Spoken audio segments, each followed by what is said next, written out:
এদিক দিয়ে ইহুদি যখন চলে গেল, রাস্তার মধ্যে ইহুদির মনের মধ্যে স্মরণ হয়েছে, আমি আমার যে তরবারি ছিল, তরবারিতে ওখানে রাইকে আসছি, আর ওখানে যে কাম করে আসছি, ওখানে যদি যাই না জানি আমার কোন হাল হয়, কোন দশা হয়।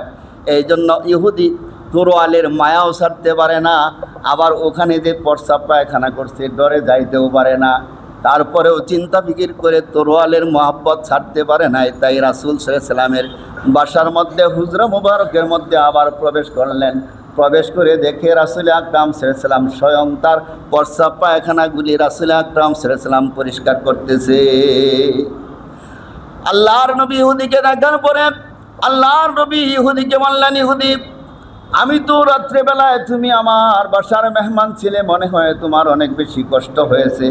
রাত্রেবেলায় তোমার প্রস্রাব পায়খানার কষ্ট হয়েছে, মনে হয় তোমার পেট খারাপ হয়ে গিয়েছিল, কিন্তু আমি তো তোমার খবর নিতে পারি নাই।